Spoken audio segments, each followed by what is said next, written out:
Prologue. Matt Savage was 200 pounds of solid muscle. I knew because he had me pressed against the wall of a teeny-tiny closet in a suite at the Marriott. His muscles had muscles, and I was pretty sure it wasn't his gun pressing into my belly. Soft light seeped around the edges of the closet door, and his eyes gleamed like black fire against the darkness of his skin. He was 50% Native American and 100% raw sex. His face had been chiseled by Michelangelo, prominent cheekbones and a sharp blade of a nose. His lips were full, and the white scar at his chin kept him from being too perfect. Did I mention I was only wearing 2 small scraps of lace to cover my lady bits? If there hadn't been a dead body less than 10 feet away with more holes in it than Swiss cheese, then I'd be in a hell of a moral predicament. My name is Addison Holmes, and I was no stranger to moral predicaments.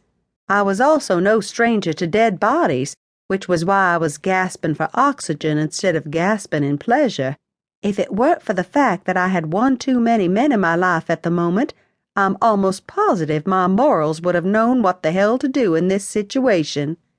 I was in danger of hyperventilating, and I couldn't quite decide if I wanted Savage to kiss me so I could forget that I'd just witnessed a man being blown to smithereens, or let him give me CPR. "Relax," he whispered against my ear, "and be ready to move on my say-so. Someone else is in the room." He pushed me harder into the wall, his body shielding mine, as he brought the gun in his hand up and pointed it at the closet door. I bit my lip hard enough to taste blood, and I took comfort in the way he put his free arm around me. I fit against him easily, too easily, and it was something I'd have to consider later, preferably when I had my clothes on. I heard the crunch of glass as someone made their way across the room.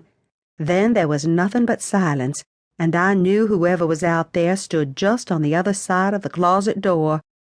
Savage and I both held our breaths as the knob jiggled once before it turned.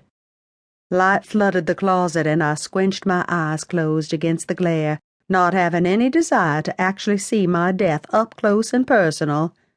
I waited for the sound of gunfire and for hot metal to rip through my skin, but there was nothing but tense silence.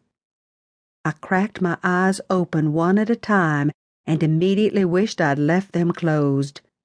Nick Dempsey stood in the doorway, his weapon pointed steadily at Savage as his glacier blue eyes met mine. I should have ignored the slow flush of guilt that worked its way up my body, but considering I was all but naked in a closet with a man Nick had once threatened to cut the balls off of, and my leg was somehow wrapped around that same man's waist, I could see how Nick might get the wrong impression. "It's not what it looks like," I croaked out. "I swear." "Gee, doesn't that sound familiar?" His voice was harsh, and the lines of his mouth were pinched. A mouth that had the ability to turn me into a puddle of jelly when it touched my skin. "Just remember that payback's a bitch, sweetheart."